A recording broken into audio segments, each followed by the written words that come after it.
Global star Ram Charan mega అభిమానులకు సంక్రాంతి పండుగ treat ready చేశాడు. దాదాపు 3 ఏళ్ల నుంచి ఈ సినిమా కోసం మెగా ఫ్యాన్స్ వెయిటింగ్ ఒక రేంజ్లో ఉంది. సినిమా గురించి ఏ అప్డేట్ వచ్చినా సరే సోషల్ మీడియా షేక్ అవుతూనే ఉంది.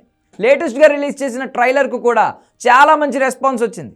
ట్రైలర్లో ఉన్న కొన్ని షాట్స్ అయితే మాస్ ఆడియన్స్కు పెచ్చగా నచ్చేశాయి. ముఖ్యంగా హెలికాప్టర్ షాట్కు మెగా అభిమానులు ఫిదా అయిపోయారు. ఇక ఈ సినిమాలో ఐఏఎస్ ఆఫీసర్గా రామ్ చరణ్ విశ్వరూపం చూపించడం ఖాయం అనేది ట్రైలర్తో క్లారిటీ వచ్చేసింది. మొత్తం 4 లుక్స్లో రామ్ చరణ్ ట్రైలర్లో కనిపించాడు. 4 లుక్స్ కూడా ఒక రేంజ్లో వైరల్ అవుతున్నాయి. మెగా అభిమానుల్లో ఎక్కువగా మాస్ ఆడియన్స్ ఉంటారు. వాళ్ళని దృష్టిలో పెట్టుకునే ఇప్పుడు ఈ సినిమాలో కొన్ని సీన్స్ను ప్లాన్ చేసినట్లు క్లియర్గా అర్థమవుతుంది. ముఖ్యంగా హెలికాప్టర్ షాట్ చూస్తే మాస్ ఆడియన్స్కే కాదు క్లాస్ ఆడియన్స్కి కూడా కనుల పండుగ పక్కా. ఖచ్చితంగా థియేటర్లో చొక్కాలు విప్పి మాస్ ఆడియన్స్ ఎగరడం ఖాయం అంటూ మెగా అభిమానులు సోషల్ మీడియాలో పోస్టులు పెడుతున్నారు. ఇక ఈ సినిమాలో ఏపీ ప్రభుత్వంలో ప్రస్తుతం జరుగుతున్న కొన్ని వ్యవహారాలను కూడా చూపించడానికి శంకర్ రెడీ అయ్యాడు. ముఖ్యంగా రేషన్ బియ్యం అక్రమ దందా విషయంలో కొన్ని సీన్స్ చూపించారు ట్రైలర్లో.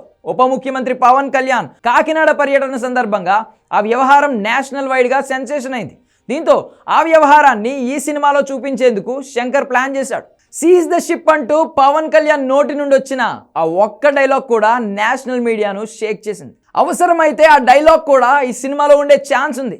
ప్రభుత్వంపై ఐఏఎస్ పోరాటం వేరే లెవెల్లో ఉండనుంది అనేది ట్రైలర్తో చెప్పేశాడు శంకర్. అలాగే గత వైసీపీ ప్రభుత్వంపై కూడా కొన్ని సీన్స్ ఇండైరెక్ట్గా డైలాగులు ఉండే ఛాన్స్ కూడా ఉంది అంటున్నారు మెగా ఫ్యాన్స్. అప్పట్లో ఐఏఎస్ అధికారులను ఐపీఎస్ అధికారులను జగన్ వాడుకున్న తీరును ఈ సినిమాలో హైలైట్ చేసే ఛాన్స్ ఉంది. ఇక సినిమా ప్రమోషనల్ ఈవెంట్స్ను కూడా గ్రాండ్గానే చేస్తున్నాడు దిల్ రాజు. శనివారం రాజమండ్రిలో ఉప ముఖ్యమంత్రి పవన్ కళ్యాణ్ చీఫ్ గెస్ట్గా ఒక ఈవెంట్ను ప్లాన్ చేశారు.